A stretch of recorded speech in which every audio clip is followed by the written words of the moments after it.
Welcome to the Agape Podcast. I'm Beck, a passionate, sold-out lover of Jesus who accidentally started a Christian singles ministry, and now I want to help as many people as possible to find their husband or wife while being super healthy and full of hope.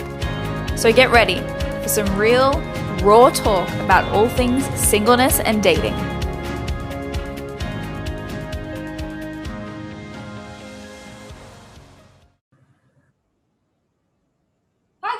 Today I am joined by my awesome friend Luke, who's going to share his story about how he got his fiance. And I'm really excited because I got to watch a lot of this journey, especially from at the very beginning before you knew her, because we were actually in the same school of ministry and in the same revival group. So we got to know each other pretty well. And so Luke, before we start, how about you introduce yourself and tell us a little bit about you? Yeah, what's up, guys? My name is Luke. I just finished my second year at BSSM, originally from Arizona. I love Jesus. I love my country. Of course, I love my friends and family. And of course, I love my fiance, Miss Megan. She's amazing. Come on. I love how you added the I love my country. We were just talking about that. America. So good. Awesome. So tell me, let's go back to before you met Megan. How did you prepare your heart to date, and what were some of the things that came up for you as you were kind of processing? Because I know we talked a lot about this in first year about, dating and tips and like, where's my heart at? How did you process through a lot of the things? What were coming up for you and how did you process through them? Yeah. I think probably the first thing that the Lord did to really prepare my heart for being in a relationship was actually long before I met Megan. Probably, I don't know, it must have been like 17, 18, something like that. The first girl that I ever had a crush on, I was talking with the Lord, and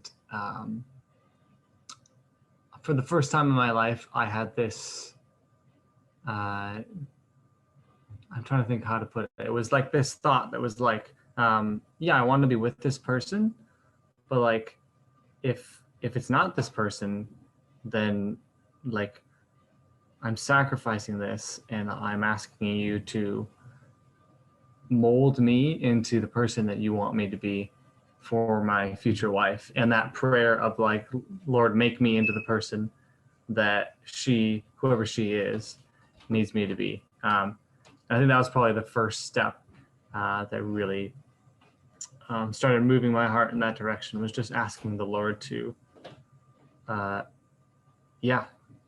make me into who he needed me to be, not for my benefit, but for her benefit.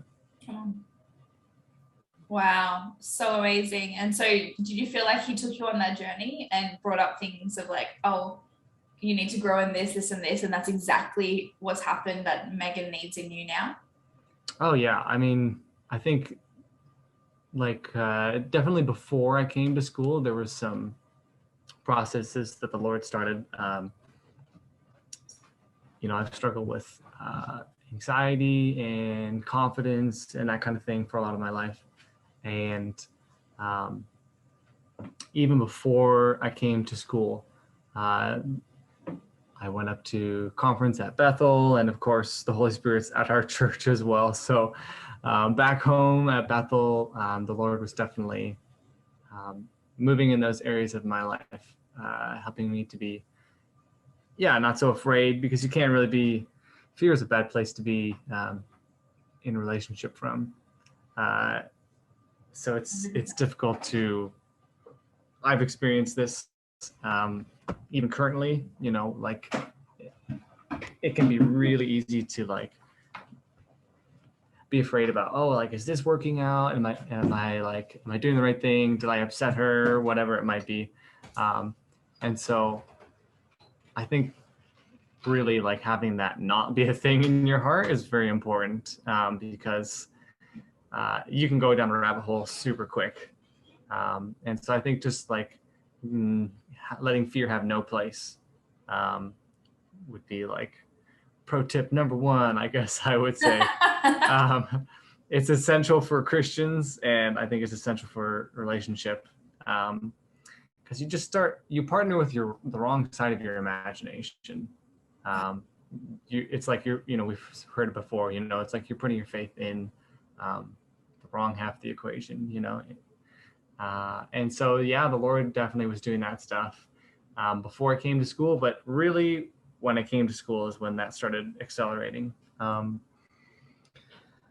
Gosh, what a process that was. I mean, you were there for part of that, which is so awesome. Yeah, I mean, there was a night, I think you'll remember this. There was a night in our revival group where it was like we all kind of were in a line, and then we had like, I don't know if we actually had something that we walked through, but the idea was like, I'm here now, I'm going to make a declaration, and I'm going to like walk through to the other side, and everyone was going to like, give love and hugs on the other side. But before, like, it was kind of like a line in the sand sort of thing, and you had to like admit something that was like, some truth that the Lord was declaring over you, maybe something that was hard for you to admit. And I remember, gosh, just like it took me so long, and there was so much fear in my heart, but I eventually was able to just like stutter out the words like that my Father loved me, my Heavenly Father. And that was just like such a crazy moment of like just hearing all these voices of fear in my head and pushing past them to what I knew was true, and just taking that risk to believe him. So gosh, there's so much I could go on and on about what happened in BSSM, but definitely one of the things that prepared me for relationship was absolutely the Lord's work in my heart in that season to, eradicate lots of different fears and anxieties that I had. And so that was definitely a big part of it. And I think the second big thing that the Lord really did to prepare me was my confidence, which again, I think you were there for that part of the journey as well, which is so awesome. I love that. Yeah. But yeah, when I first went to school, it's funny, like you think in the back of your head, even if it's not like your plan, in the back of your head, you're like, oh, there's going to be going to this Christian school. There's going to be all these beautiful Christian people there, maybe I'll meet someone, And I remember getting to school, and within like 2 weeks, the Lord was like, nah, you're not going to date anyone this year. And I was like, oh, are you sure, God? He's like, yeah, this is what's best. And I think that was definitely the best decision that, I've made in a long time, short of, Jesus coming to my heart, something like that. I mean, sacrificing that season for him was incredible, because it allowed him to do all these things in my heart that he wouldn't have been able to otherwise. But yeah, my confidence, oh my gosh, I remember feeling so shy, even like in that first half of BSM. Like, you can get rid of anxiety and fear in someone, but to actually like believe in yourself, that's like a big step for a lot of people. For me, it was huge, at least. At least for my personality type, it was very challenging. Yeah. And I remember having conversations with you. It was so strange. It was like the first half of the year, the Lord was like, don't date anyone. And then it was like, we turned the corner, the new year came around, and all of a sudden it was like, you could just tell something had shifted in the Lord's heart when I was talking with him. And like before that point, the Lord was just talking about like how much he loved me and like letting go of fear and all this stuff. And then I kid you not, for like, I think I told you this before, but like for an entire month, like all of January, when I would talk to the Lord, like every time I would talk to him, he'd be like, "Hey, what's up, stud?" Or like, "Hey, what's up, good looking?" Like he would like address me and like affirm my like Manly confidence in studliness. some way. Yeah, Yeah. yeah, yeah. And I was like, oh, okay, God, you're being corny, whatever, you know. But like, try listening to that for an entire month and not start believing some of it. 100%. I mean, Awesome. like the Lord knew what He was up to. It was such a funny time, and it was so, yeah. Honestly, it's so humbling to have someone believe in you that much. Yeah. And for me, I had never really felt like that I was very attractive or very manly, maybe gifted in some ways, you know, but like, uh, oh, I'm too skinny, or I'm too like left brained, you know. I don't have like that charisma. I'm not like, you know, I don't have the moves, you know, whatever. I don't know what it is. You know, in your head you think like I don't know, you see people on TV, or like you see, you know, other people, which I will not name, but they have great confidence and are amazing people. And they just like, it seems so easy for them, you know, totally not me.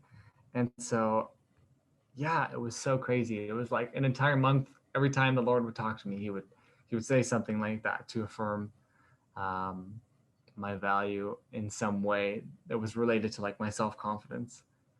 Um, I'm just taking a pause here to think for a second.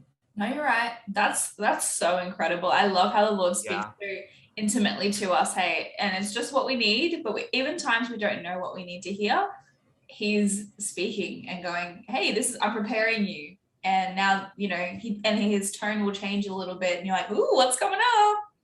Does that make you excited?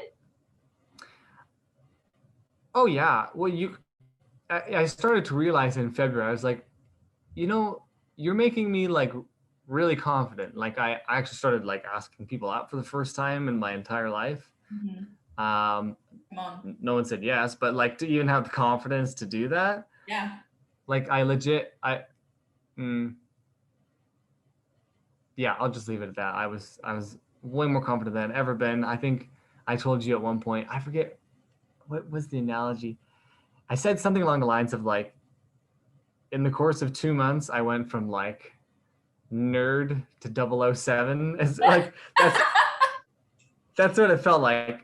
I'm sure nothing really changed on the outside, but like me internally, literally at the beginning of the year, I was like, there's no way anyone would ever date me. You know, like you just have all these voices in your head. Again, like for me, like it was like I'm too skinny, or like I'm not manly enough, or whatever. I don't know. I'm too sensitive, you know, that kind of thing. Um, Literally like all the way from that, super shy, like could barely talk to a woman unless like, I mean, I had a lot of relationships like with you, you know, but like it was clearly defined as like a sister role. Yeah. You know, Yeah. if I moved outside of like, clearly you're a sister in my life, I was just so nervous like around people that I was attracted to. I mean, it was like so crazy. I went from that to like, yeah, I think I asked like a couple people out, and I had never done that before in my entire life. So it was like a big deal for me. I mean, I was like 22, had never had the confidence to ask anyone out before. Come on. Yeah, Yeah. the difference between you at the beginning of the year to you at the end was just so astronomical. Hey, asking questions, being all sweet and kind of shy, but full of gold, like just an incredible person. So at the end, knowing how incredible you were, it just made the biggest difference, and it all came from the voice of the Lord actually speaking identity into you, right? And actually affirming who you are. That is so cool. And what was it like asking girls out for the first time, and also handling that rejection now in the light of God speaking identity into you? Well, I think We keep moving. Like, hello. it's all good. Roommates, it's all good. We love it. Yeah, sorry, I blanked. Can you ask the question Oh, again? that's okay. I was just saying, what was it like asking girls out, handling Oh yeah, dealing with the rejection. light of what God had been speaking to you and how different you were in that time? Yeah. I mean, the Lord is so kind. Like, I think there's a reason that before this time, I didn't feel like it was the right time to be asking people out. Yeah. Certainly in the past, like I might not have been confident enough, but that's not ultimately why I never did ask anybody out. In the past, it was because I genuinely thought that it wasn't the season. Um, but I think the Lord is so kind that He, you know, gave me that guidance in those times before, because I don't know how I would have handled it.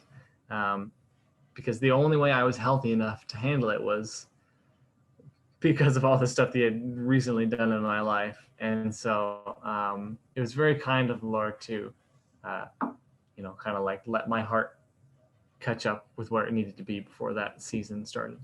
But I think, yeah, I think like, I asked someone out and, they were like, oh, let me think about it. And they gave me a couple of days and they came back. They were super gracious. I mean, everyone in BSSM for the most part is like amazing people, right? Yeah, super. So they were, yeah, super kind. But still like, they say no, it still hurts a little bit. And honestly, like, yeah, I think you just have to know that you're a good person and that the Lord has a plan for your life. Like if you have this desire to be with someone and you're not called to be celibate, like the Lord definitely has someone for you. He has timing for it. He has a plan. I think realizing that like if this person says no, that doesn't mean that it's like a loss. It just means like, oh, okay, all right, it's not that person. I think before what I would have done is I would have said like, oh, the problem's with me.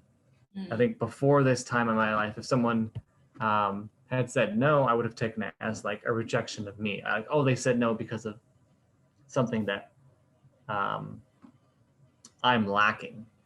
Okay. That's a really vulnerable place to be, to think that like someone rejects you because you're lacking something.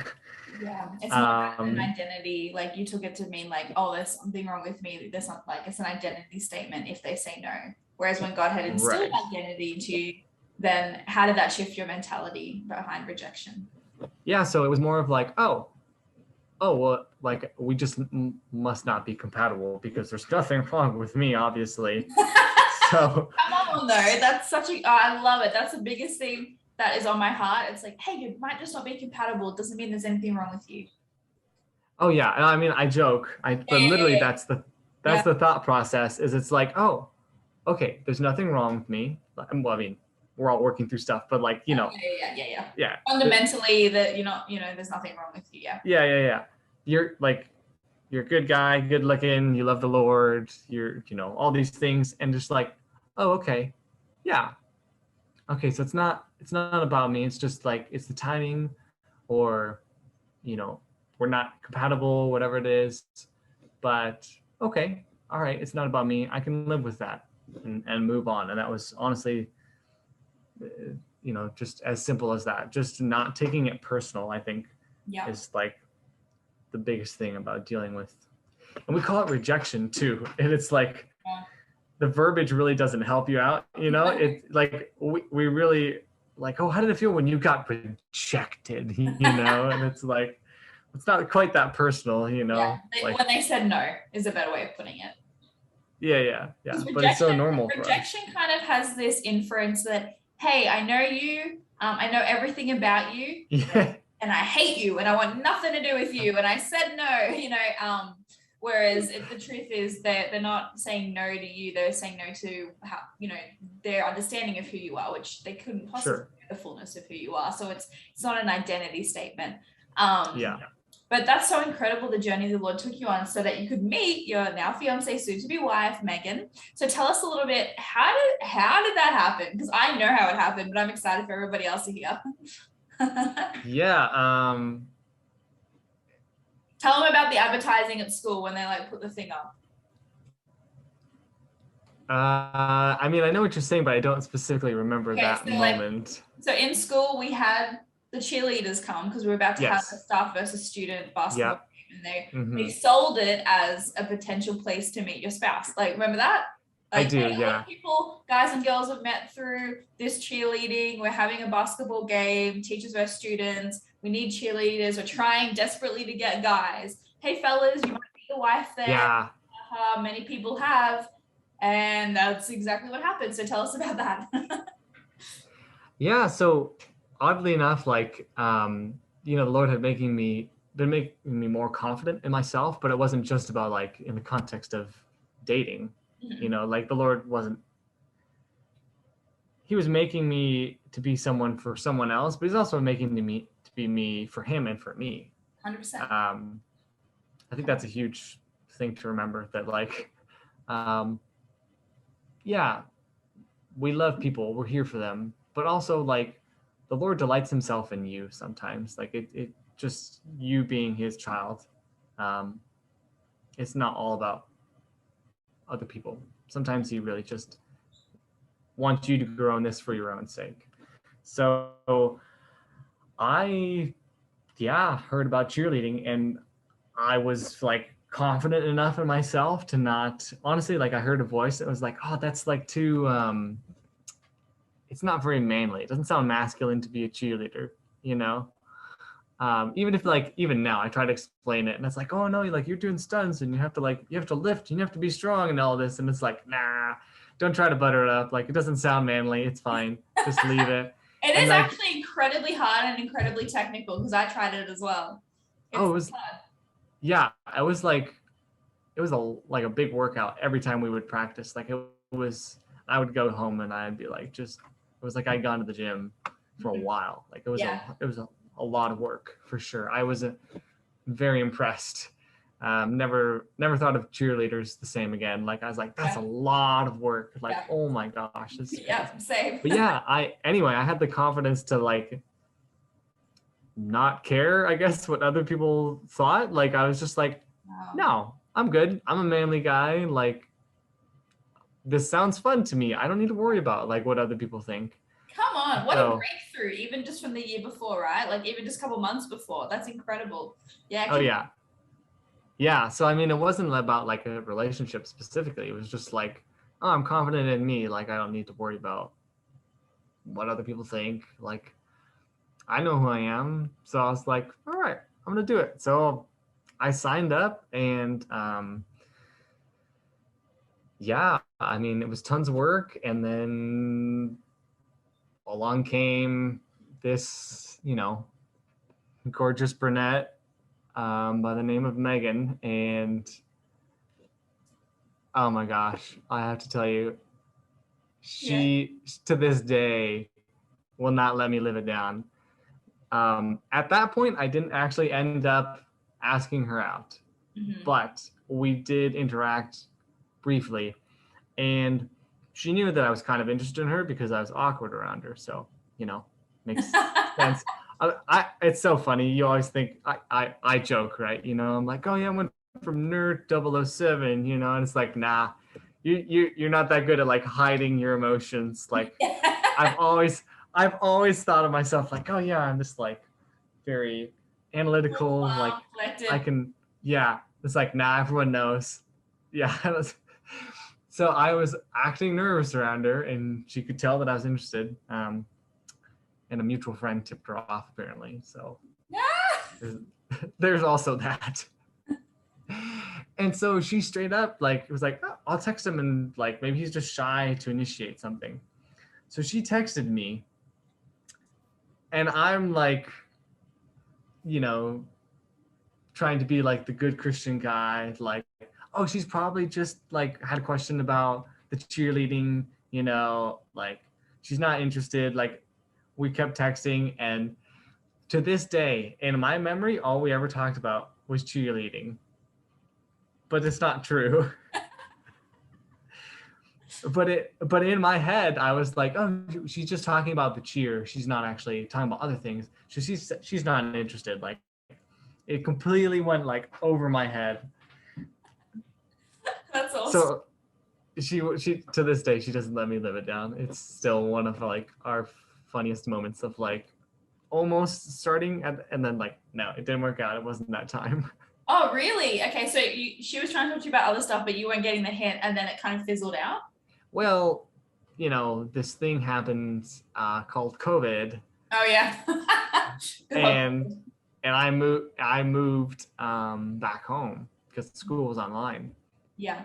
So I would love to say like, oh, and I dreamed of her every night and I thought of her every day for 5 months until school started.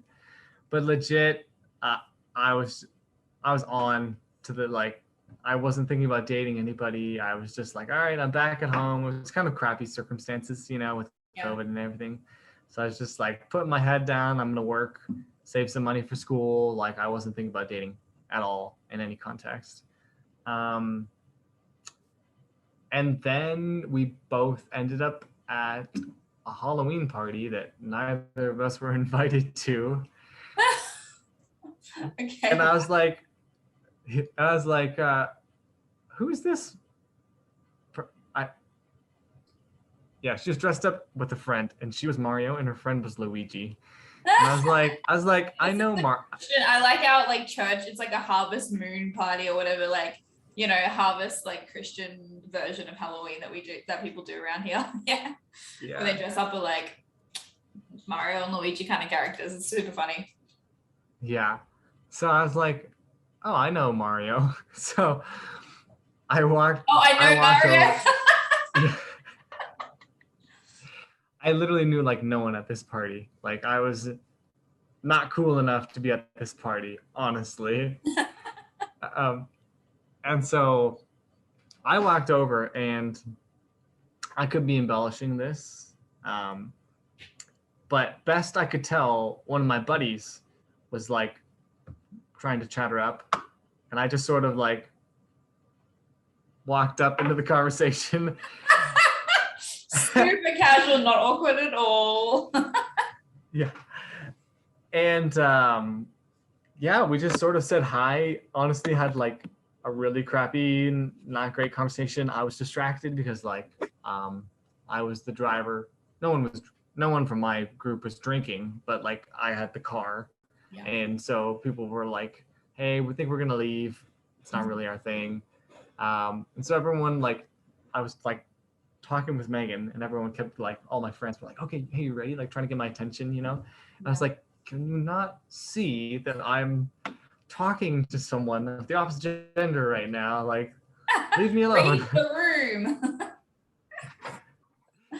So anyway, we had a crummy conversation because I was distracted, and you know, my buddy next to me was probably doing a better job of like making eye contact and being engaging or whatever. I don't know. And yeah, the next day I was at work, and I was like, hey, why did I never ask her out? And then I was like, oh yeah, because like COVID happened. And I was like, huh, well, I should ask her out. So I texted her, and I was like, hey, I'm gonna be super straightforward. I would like to go out with you. Do you want to get coffee? And she's like, wow, I appreciate like you just being to the point. And so she's like, totally, let's do it.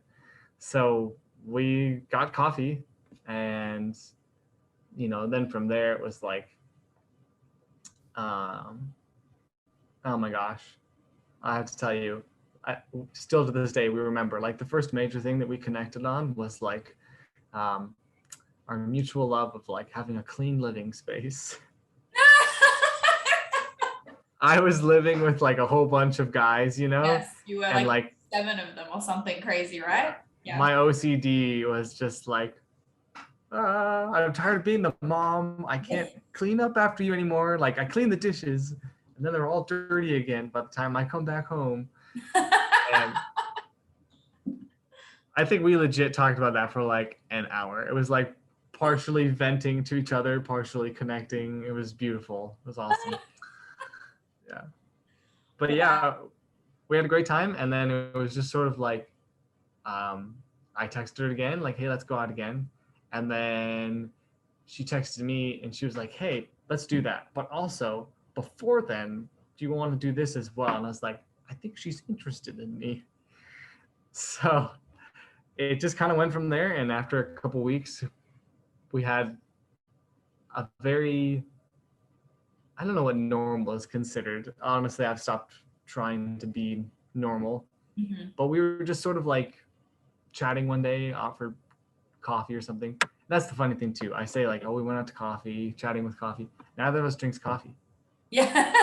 I drink tea Yeah, same. and she drinks hot cocoa. So Yeah. we went on lots of coffee dates.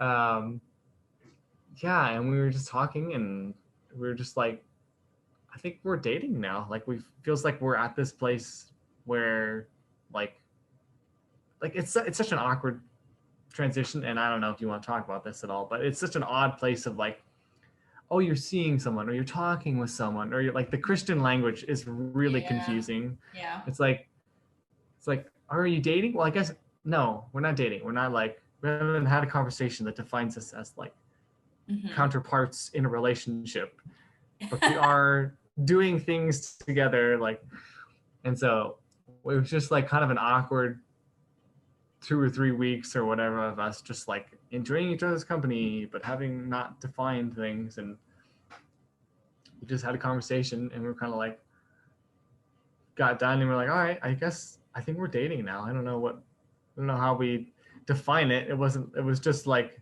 just felt like we were continuing doing what we had been doing, which was, you know, enjoying each other's company and getting to know the other person.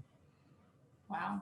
And so how did you guys walk towards engagement? How did you decide that you wanted to get engaged? What were the things that kind of came up for you in the whole process of, okay, do I want to marry this person now? Well, to be honest, a lot of what really gave me confidence in that decision was pretty much what I just said about like us defining our relationship, in the first place. Like it was kind of just this thought of like, oh, like it just felt natural. It was like we're like continuing along the process of like learning how to love each other, getting to know each other better, wanting to spend more time with each other. Um, yeah, it might not be like the most super romantic thing in the world. Um, there's times for that, of course, but like as far as like I think what really um, gave me a lot of confidence in my decision was that I realized how like normal it felt. Like it was just like, oh, I get to like if I want to, I can I can keep loving you for the rest of my life. Like I can have more opportunities to do nice things for you, like to get you flowers or to write a nice card or whatever. Just like what we had been doing to continue doing that. And honestly, that was the thing that like made me realize like, oh yeah, like I really do like want to be with this person, because it can be so it seems so like grandiose, um, and it's like for the rest of your life, and talking about earlier how I had like eradicated fear in my life. Well, apparently not quite so much.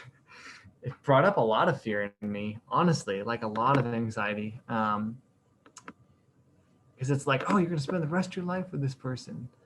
Um, but when I just kind of like stopped and was like, Lord, give me clarity, and I realized in that moment, I was like, oh, like it was kind of like I think Seth said this when we were in RG one time, and I don't know if he's the original author of this quote, but basically it's like uh, marriage isn't like significant events. It's not like getting married and having a honeymoon and having kids and um, raising them, and it's not like these milestones.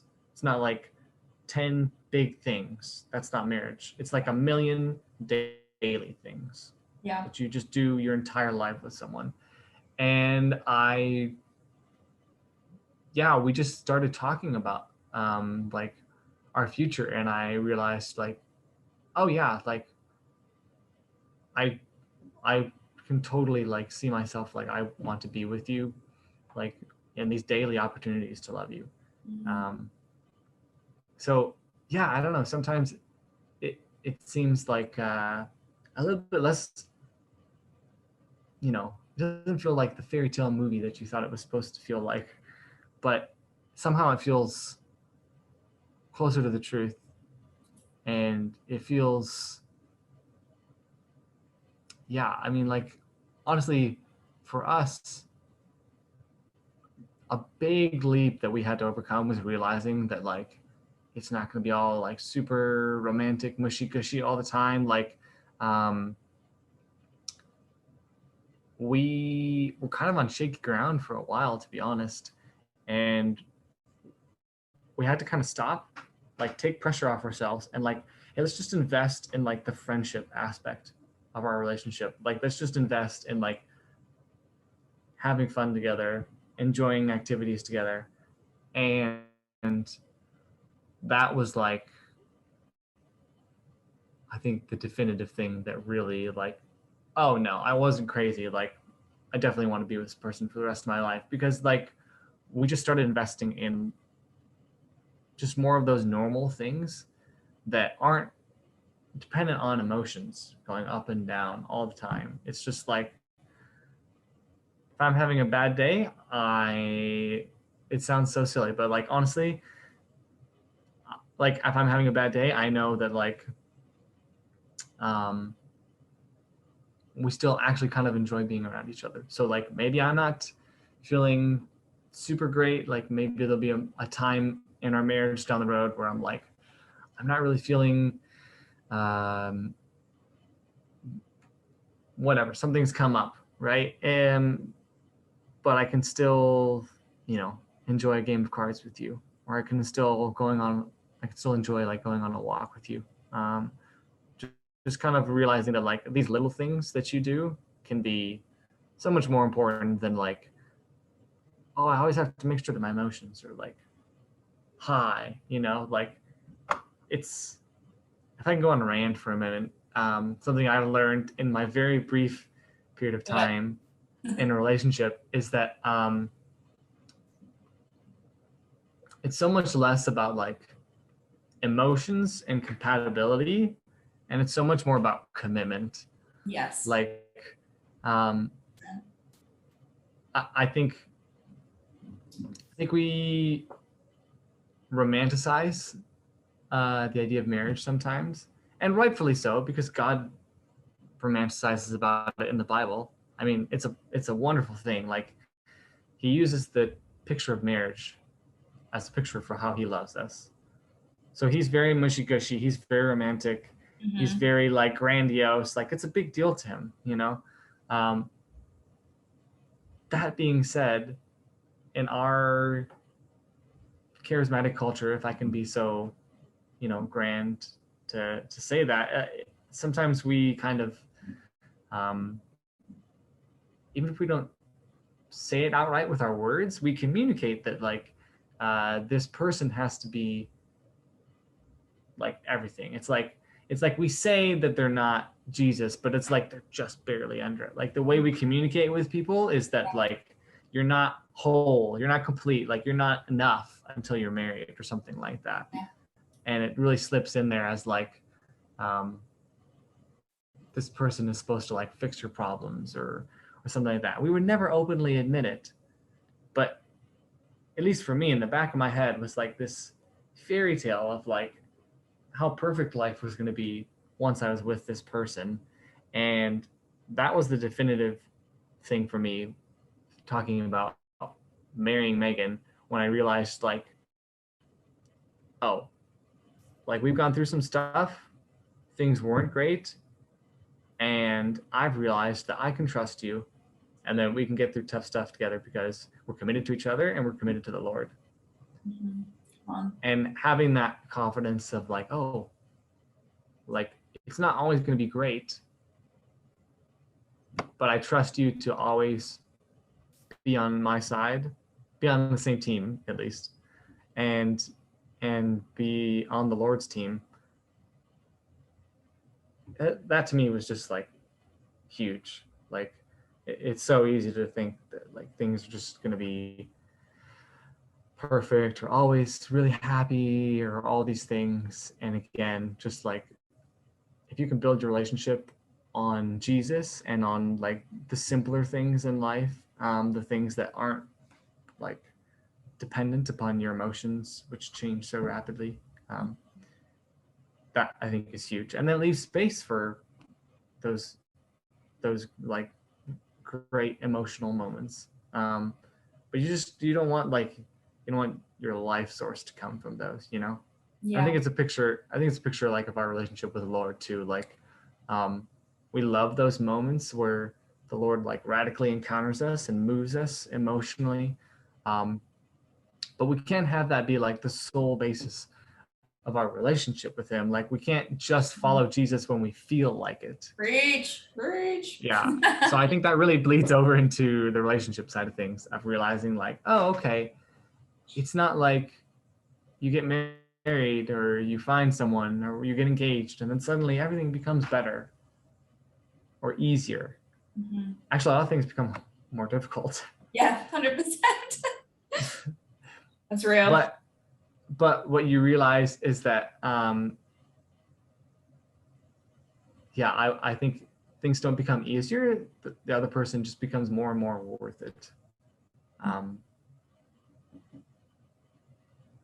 Yeah, so I mean, that would be my advice to anyone that cares to take it. No, that's find someone that is worth serving and sacrificing for. I keep talking, but I have to keep going. When I was talking with the Lord about proposing to Megan, there was a lot of voices going on in my head, bad voices that like it was just making it hard to understand what was going on. And Lord really like just took me into this moment, helped clear those things up, helped me to realize like, okay, my heart's in the right place. And I was like, all right, Lord, I'm ready. And he's like, great. I'm glad you got clarity. One last thing. Are you willing to like sacrifice and serve her for the rest of your life? Because like, if you're not, then you're not the right guy for her. And I was like, oh, you're not done being her dad yet, are you? Like, it was just kind of the Lord was like, oh, good. All right. So like, you're confident that you'll be happy together. Like, so like when you're not happy, I just need to know that you're going to take care of my daughter. And I was like, like he knew the answer.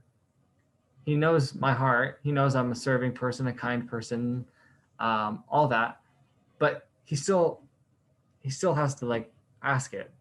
Mm-hmm. He still has to like check your heart, and you have to check yours and just be like, okay, am I going into this knowing that like, Paul's instruction to husbands is to love their wives as Christ loved the church. That's what Ephesians 5, right? I think we cheapen marriage and we cheapen the gospel when we say that, the way Jesus loved the church and therefore the way husbands ought to love their wives, we cheapen those things when we say that they're like easy or not sacrifice, like totally it's worth it, but it doesn't mean it's always easy. And so I had to take that moment and I thought about it for a while. I was like, Lord, I'm not going to answer you until I really like deep down I've searched. Like I know my gut impulse, like, yeah, for sure, I'll sacrifice, I'll serve her. But I really like took some time and I was like, can I love this person when I'm not feeling great, when they're not acting lovely? And I was like, yep, I can do that. And that was for me, like when the Lord really gave me the green light of like, all right, cool, I'm totally down. You should propose. So yeah. Come on. So I'd love to know, how long have you guys been together for and when are you getting married? We've been together for 8 months, and we're getting married beginning of December. Come on. December 3rd. Yeah. December 3rd, and today is what, July 12th. So that is so incredible. So when is your 1 year anniversary of being together? November 17th. Okay, so just over a year after you guys will have oh, we've been together a year, you will get married. Wow. Are you excited? Oh, yeah. Are you kidding me? I'm super excited. I will tell you, my latest project, well, there's been several, but the one that I'll share now, my latest project has been like creating a registry, and I talked to you about this the other day. Yeah. Oh yeah. It was like actually really hard for me to come up with things to add, because like I am so practical. I'm like, nah, I don't need anything. I've got that. It'll be fine. And like it was like a painstaking process of like, I can't let Megan be the only person who like puts time into this. Like I can't put the whole burden of like coming up with a list of gifts. I can't put that entire burden on her. So I like forced myself for hours and hours to like try to think of like useful things that we would need. And it's like, honestly, some people I'm sure are like, oh yeah, let's just get this and this and this and this. But it's like so opposite of how I normally function. I'm usually like very tight on the budget, very frugal, like, oh, I don't need this, I can make this work. And so it was like a challenge. But like, yeah, doing those little things, I guess, like it definitely is very exciting. Yeah, I mean, I'm we're dying to stoked, sell. like, yeah. Honestly, I'm really happy that we're doing it in Washington because it's going to be closer to her family. And honestly, I think that's probably the thing that I'm like really excited for, is getting to deepen those relationships with her family. Like this last trip that we went up to Washington, I really got a chance to serve, to help them out, because it was her sister's wedding actually. So I got a chance to like volunteer with setup, you know, like those like youth pastor skills that you've been working on for years, you know. Like I know how to like chairs. I could do chairs. Oh yeah, you know, those things.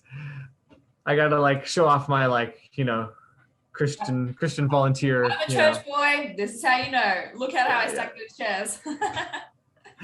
So, but yeah, it was honestly like her dad and I and her brother and I really got a chance to connect. And I'm honestly super excited to like invest in those relationships more. I think that's, I think that's the thing that excites me most, other than just like, of course, being with Megan and all that, like it'll be great, but it's such a gift. I thought, I was worried sometimes. You're like, oh, okay, like you like this person, but like you haven't met their family yet. Like, what am I taking on? And I'm so grateful that for me, like, I'm excited. Like I get a whole other family that I'm like really happy to like get to know better. So yeah, anyway.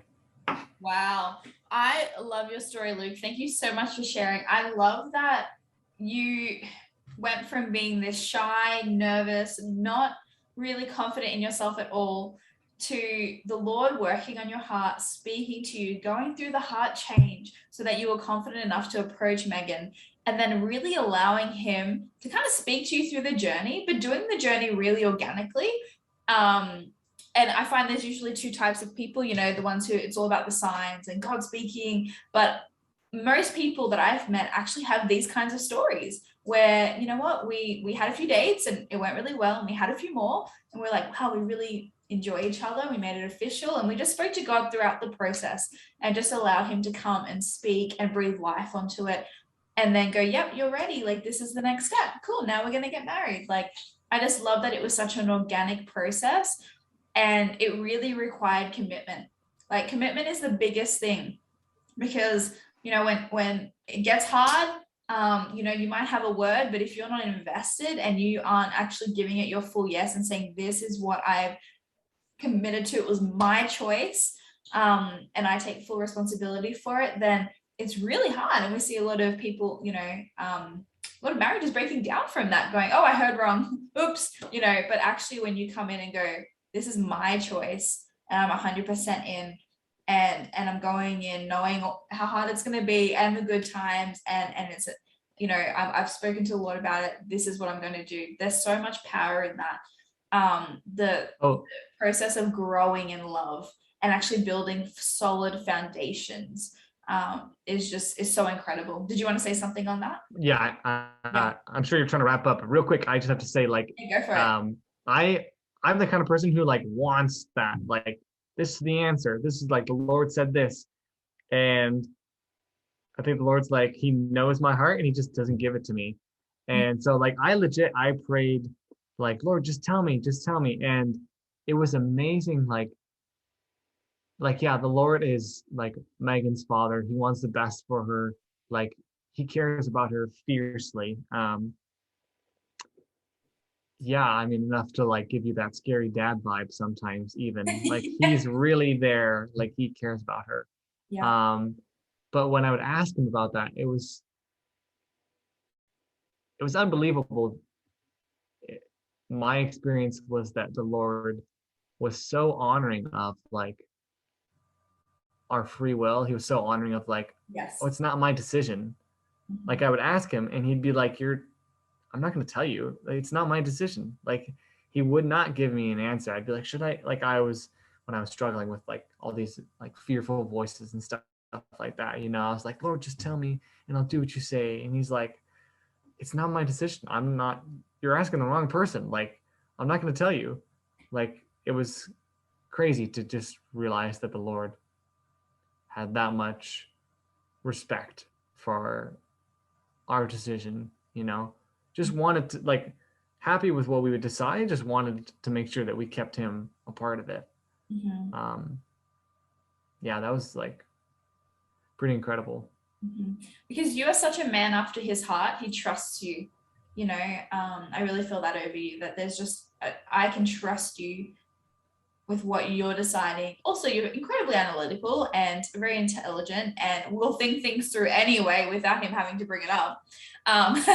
But you know, to go, oh, this is going to be your choice, because when it's good and when it's hard, it'll still be your choice.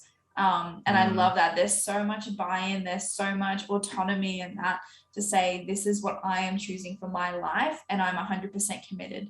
And I think he knew that about you, and he knew if you were all in, you were all in, and you actually had to make the decision for yourself. Totally. And I love that. And so, yeah, I'm really hoping this brings encouragement to people, especially men who maybe are on the shyer side, maybe have been really nervous. And it's due to a lack of identity, or really not knowing who they are in Christ, and not having, you know, it doesn't have to be this suave confidence and super extroverted and everybody knows about, but a confidence in knowing who they are and whose they are, and that they are valuable, they are worthy of love, and that there is a woman out there, even if, you know, a few say no, you're just looking for somebody you're compatible with, and there will be someone you're compatible with. And so if you go to the Lord first to actually instill that identity, the rest will come. Because everything flows out of that place. And so, Luke, thank you so much for sharing your story. I think it's going to bring so many people hope, especially men, like I said. And so, yeah, we'll wrap it up now, but thank you so much. Awesome. Yeah, thanks for listening to my rambling. So good.